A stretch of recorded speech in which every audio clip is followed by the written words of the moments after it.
दिनांक 18 जानेवारी 2024 रोजी कल्याण मंडप नगर परिषद हिंगोली येथे रात्री ठीक 7:30 वाजता डॉक्टर बाबासाहेब आंबेडकर राष्ट्रीय व्याख्यानमालेचे दुसरे पुष्प गुंफण्यात आले। प्रमुख व्याख्याते कवी नाटककार शाहीर नारायण जाधव यांनी बाबासाहेब समजून घेताना काव्यरूपात व्याख्यानाचे सादरीकरण केले।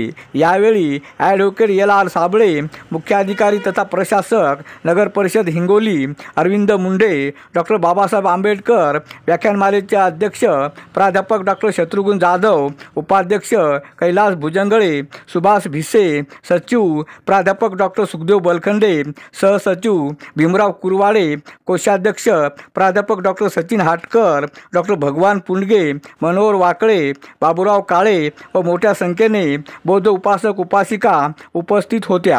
अरुण दिपके, TV7 हिंगोली। आंबेडकरी चळवळीची गतिमानता वाढवण्यासाठी व चळवळीमधील तरुणांचे योगदान वाढवण्यासाठी नक्कीच अशा व्याख्यानांची आवश्यकता आहे। अर्थात बाबासाहेबांच्या अनेक पैलूंना मांडण्यासाठी आणि बाबासाहेब समजून घेण्यासाठी आजचे व्याख्याते आदरणीय इंजिनियर नारायण जाधव निंबाळकर सर यांना द्वितीय पुष्प गुंफण्यासाठी मी आदरपूर्वक विनंती करतो। त्यानंतर 300 महिला बचत गटाची स्थापना केलेली आहे। फक्त स्थापनाच नाही तर त्याचं त्यांनी समूहही केलेलं आहे। त्याच्यानंतर सरांचे जे प्रकाशित साहित्य आहे त्याच्यामध्ये भीमाचे गोंधळी, युग पुरुष महापुरुष ही ऑडिओ कॅसेट आहे। गाणे ग्रामीण विकासाची ही पण ऑडिओ कॅसेट आहे। त्याच्यानंतर बचत गट मार्गदर्शक पुस्तिका सरांनी 2004ला प्रकाशित केलेली आहे। गीत नारायण, युगायुगाचा गाडीवाला, मला लगीन करायचं आहे, मनोधैर्य शॉर्ट फिल्म आहे।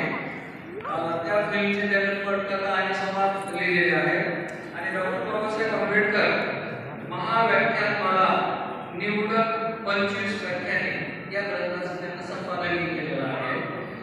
सरांची येऊन घातलेली काही ग्रंथसंपदा आहे। त्याच्यामध्ये गजाननाला झाला साक्षात्कार हे वदनाट्य आहे।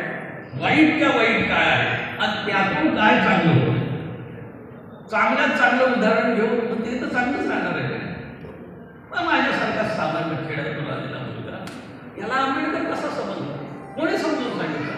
तेव्हा ना पुस्तक मिळत होतं ना काही मिळत होतं, पण मला बाबासाहेब समजून सांगितलं तो म्हणजे आहे।